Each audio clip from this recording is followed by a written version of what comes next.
Hello everyone, আসসালামু আলাইকুম। আজকে তোমাদের সঙ্গে শেয়ার করব নতুন একটি রেসিপি।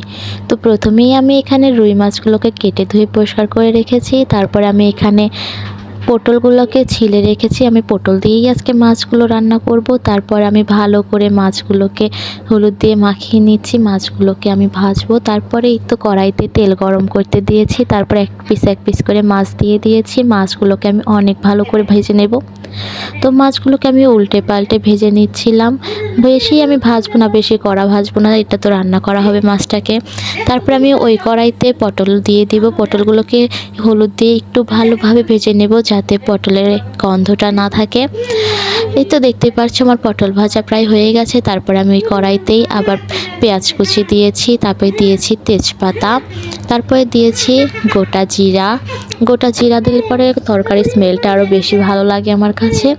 তারপরে আমি এখানে দিয়ে দিয়েছি সব রকমের বাটা মশলা। এখানে জিরা, আদা, রসুন বাটা আছে। তারপরে দিয়ে দিয়েছি ধনিয়া গুঁড়া, হলুদের গুঁড়া, আর দিয়েছি মরিচের গুঁড়া। তারপরে দিয়েছি পরিমাণ মতো লবণ দিয়ে ভালোভাবে একটু নাড়াচাড়া করে নিয়েছি। তারপরে দিয়ে দিয়েছি একটু পানি যাতে মশলাটা পুড়ে না যায়।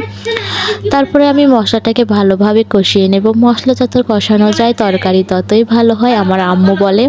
তারপরে তো আমি আগে থেকে ভেজে রাখা পটলগুলোকে দিয়ে দিয়েছি। দিয়ে পটলগুলো আমি ভালোভাবে কষিয়ে নেব।